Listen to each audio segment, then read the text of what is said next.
Hey everyone, this is me unboxing the LG BD570 Blu-ray player plus media player. This is the second unit I got because my first one was faulty. It actually fried 3 of my HDDs that I plugged into the USB slot in order to play the media files that were in the drives. And I'd just like to say a few words before we begin the presentation. First of all, if you watch any girly stuff in my room, those are not mine. I don't live alone in the house. Secondly, pardon the mess. Okay, so this is the box that contains the BD570. As you can see, it's brand new, unopened, just received it. I took the old one to the LG service center, and the technicians there, well, I don't really trust them, but they probably finally concluded that it was a faulty unit, so they sent me another one. You just saw the remote control and manual and CD with a few cables in there. This is a player. So this video is not just made to to show you the unboxing, but mainly to show you the problems that come with this Blu-ray player. You'll see them later on.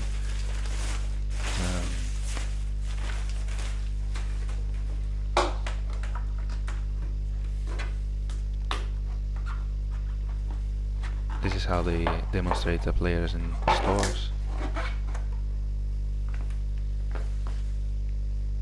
You might be able to see a few stuff. It shows HDD playback, DLNA compatible, etc, etc.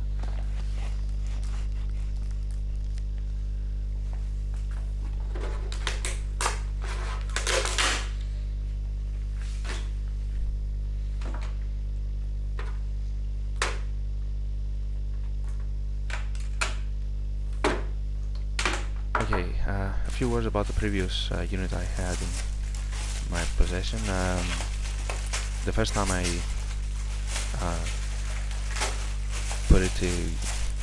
turned it on, I plugged a USB drive in the USB, external HDD, and it just didn't work.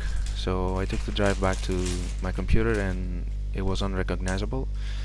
So, well, I thought perhaps it's, a bad HDD or a bad case or whatever. I immediately informed LG about that, and they suggested that it could probably be my case or something.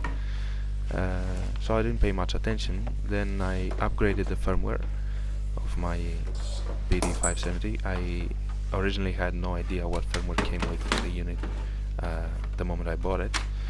Anyway, I didn't face any more problems up until I did another firmware upgrade, and there was a green line showing up on the menu and even on any movie I tried to play, which of course I didn't like, and I tried to downgrade the firmware. Here you can see the slots on the back side: optical, coaxial, HDMI network, and RCA and component cables. Anyway, I downloaded another firmware. I put it on the root of another HDD, and I used that HDD to downgrade the firmware. Everything worked fine, except when I turned the unit back on, it just didn't recognize the drive.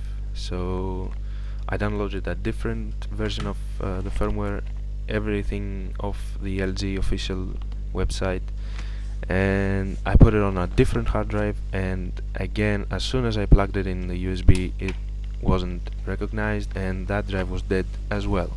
So that's a total of 3 hard drives dead because of the BD570's USB port.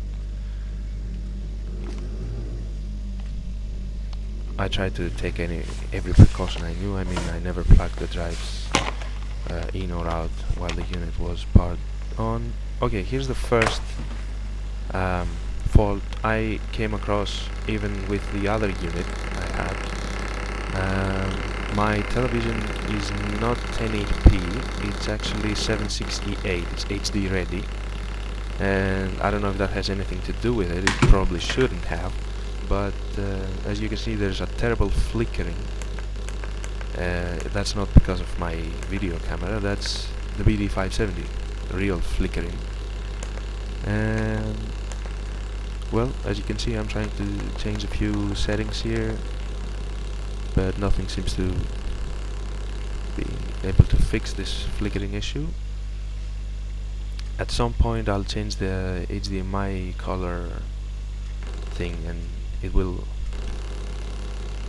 fix the flickering, but not the noise that's also being produced as a side effect. Anyway, finally, with the previous unit I took it back to the LG service center, and I actually gave them 2 of my HDDs there for testing, but they were of course unable to do anything with those hard drives. They're dead, obviously. Originally they told me that they didn't realize any issue, they didn't discover any issues with the drive, but finally they kept the BD570 with them. They didn't give it back to me, and a few days later I got a call that was issued a brand new BD570. Okay, as you can see, the flickering is gone, the noise is not gone yet, and there's the flickering once again. My TV is supposed to support these types of color settings, and I've never had an issue with other devices such as laptops, PCs, the WD media player. Okay, here's a Blu-ray disc. That since it's a Blu-ray player, it's obvious that we should start by trying a Blu-ray disc. It's the Lord of the Rings Fellowship, and here you can get a good sense of how fast it loads the Blu-ray discs and plays it. It's actually quite fast. I don't have a complaint about that. And you can see the flickering is still on, and as soon as any kind of video plays, it's over with. Now everything's fine now. The flickering is gone, the noise is gone. As soon as you play any video, the flickering is done. It's over. I don't know why the heck this is even happening, but that's how it is.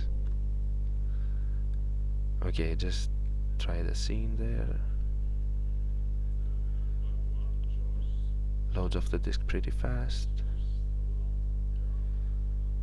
Image quality is good, but I haven't used that many Blu-ray players so far, so I've only read opinions of others that they've seen better quality with other players. To me, it seems to be just fine.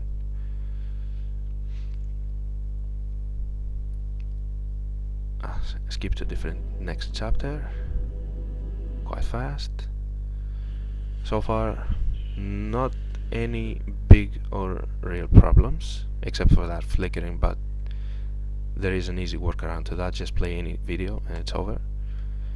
Okay, here's the on-screen menu. While playing any type of media file, you can see information about the time, the chapters, the audio type, subtitles, video track, aspect ratio,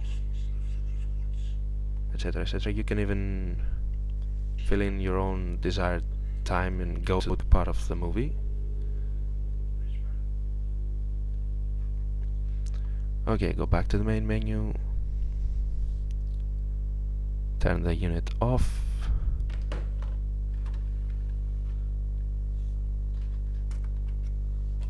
the disk is out. Now here's where the USB is. Actually, it's on the front right side.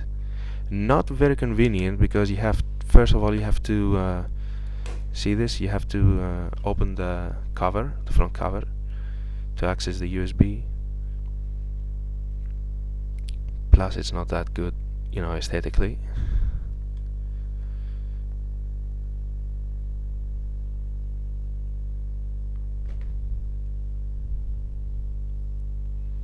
I'm just doing this to show you that there is no noise anymore.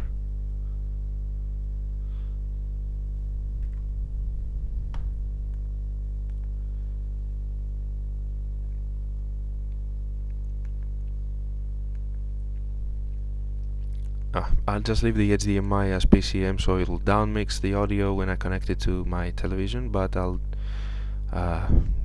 pass through the audio via the optical output in order to send it to my receiver for decoding when I connect it.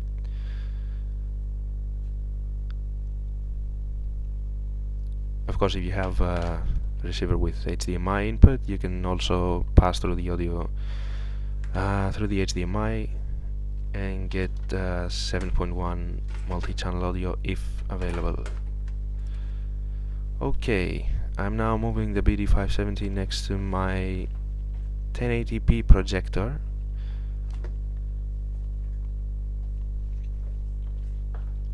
My projector is an InFocus X10,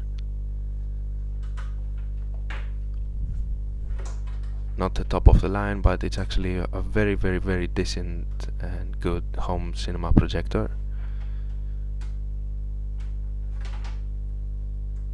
I'm connecting the HDMI, the optical cable and the Ethernet cable.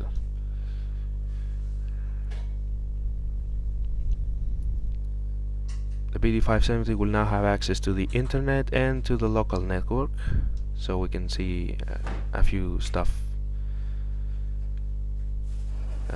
of the internet or the home network, or even see a pop-up about a new firmware.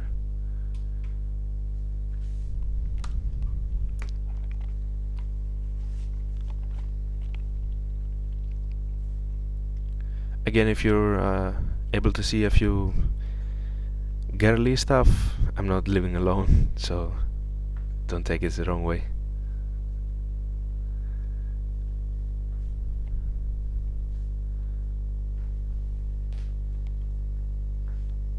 Okay, so far so good. It'll brighten up a bit in a few seconds.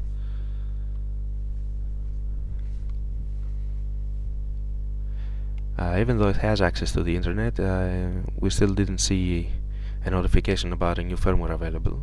Of course, you can always do a manual check via this menu. Now, I'm changing the output to 24 Hz. Of course, my projector supports it.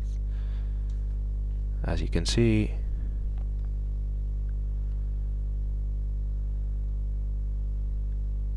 and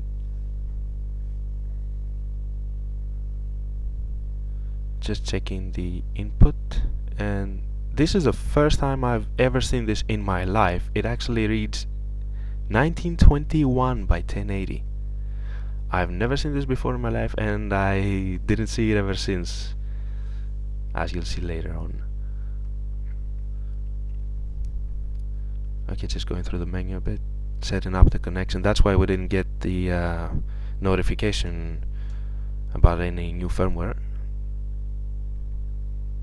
I'm using a wired connection, but you can also use a wireless connection, which is good for browsing YouTube and everything else, but not for streaming high definition content over the local network, unless of course you have a pretty good draft N Wi-Fi router, which again is